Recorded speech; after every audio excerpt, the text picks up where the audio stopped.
I love what you talked about when you ran the marathon. You realized how much you were leaving on the table, because that is, I think the unfulfilled potential is the story of most people's lives. It is. And it could have been the story of mine. And I tell a lot of people go, what's your biggest fear in life? And my biggest fear, honestly, was, let's say I don't care if you believe in God or not, I don't care. So let's just play a game with me. Let's say you're God. And we have a big fucking long line of people. And I made it to heaven. I'm 75 years old, I'm 300 pounds, I made it to heaven. I worked for Ecolab my entire life, spraying for cockroaches, that's what I did. But I'm dead, I'm in heaven now. And you're judging us all now. So we're in line, we're all sitting there in line. You have Adam Brown. He has a big board up, and you're talking to Adam Brown about his life. And you rip it down, and I'm next in line, David Goggins. I see my name, and I see all this shit, and God goes, hey, you say, read this, man. And I'm reading this list, and I'm seeing 182 pounds, Navy SEAL, Ranger School, motivational speaker, changing lives. Okay, man, pull-up record, all this shit. And I'm like, that's not me, man. And God looks at me and says, that's who you were supposed to be. And as far as regrets and things I wish I would have done differently, of course. Hindsight is 20/20, and looking back, of course, who wouldn't want to take another go at something and improve on the first try by doing it again? And then why not do it again and again and again? And why not just do it over and over again until you have it perfect?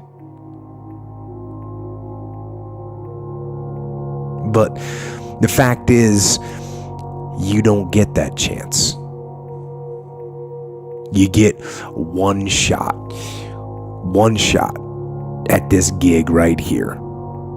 Life. One life. That's all you've got. And regret, in and of itself, it's worthless. It does nothing for you. In fact, the only valuable thing in regret is the lesson you learned, the knowledge that you gained. But walking around filled with regret gets you nothing. So, learn and move on. Don't let regret beat you down. Don't be a slave to regret. No. Let it teach you. Let it make you better. Let the fear of regret fuel you to take action today, now. To take action now to become a better person, not filled with regret, but filled with knowledge. Filled with knowledge and strength and power, and filled with life.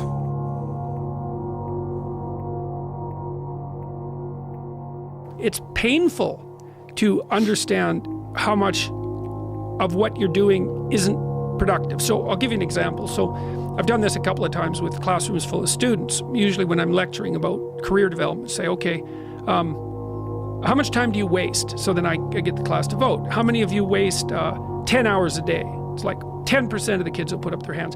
And it's interesting because I don't define what constitutes waste.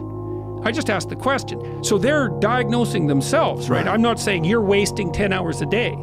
I'm just asking. It's like, given your own attitude, how much time are you wasting? 10 hours a day. It's like 10% of the people put up their hands. Well, when you get to like 6 hours a day, 80% of the people put up their hands.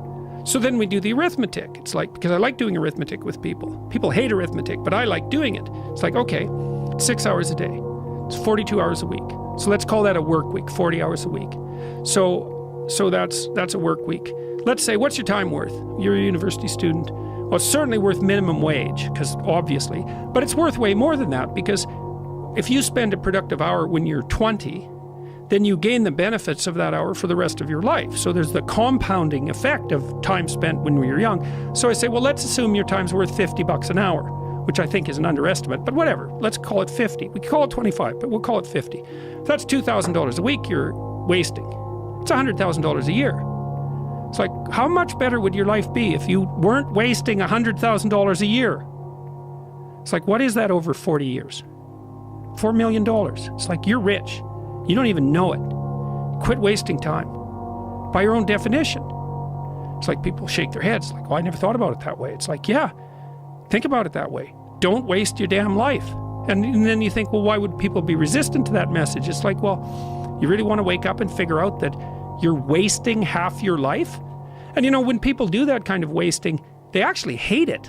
And I've had lots of people come to my clinical practice who were chronic procrastinators, and so they're watching YouTube videos, say, but not ones that are good for them, although sometimes they will do that, but just browsing in that kind of mindless way that you do when you're not paying attention and you're trying to kill time.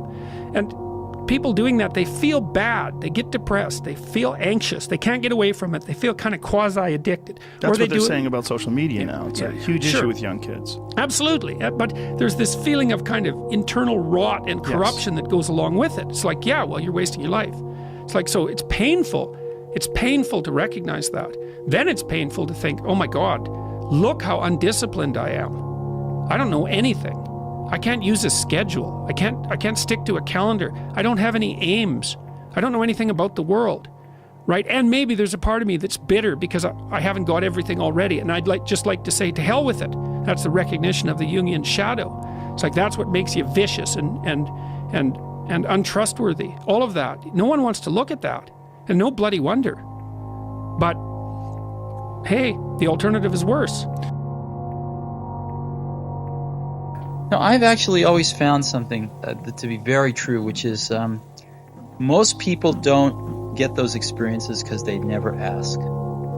I've never found anybody that didn't want to help me if I asked them for help. I always call them up. I called up, this will date me, but I called up Bill Hewlett when I was 12 years old, and he lived in Palo Alto. His number was still in the phone book. And he answered the phone himself. He said, yes? He said, hi, I'm Steve Jobs. I'm 12 years old. I'm a student in high school, and I want to build a frequency counter. And I was wondering if you had any spare parts I could have. And he laughed, and he gave me the spare parts to build this frequency counter, and he gave me a job that summer in Hewlett-Packard, working on the assembly line, putting nuts and bolts together on frequency counters. He got me a job in the place that built them. And I was in heaven. And I've never found anyone who said no or hung up the phone when I called. I just asked.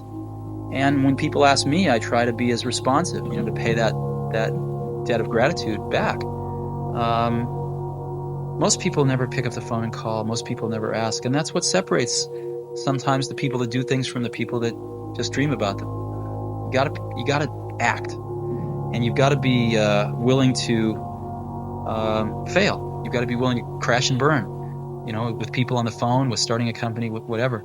If you're afraid of failing, you won't get very far.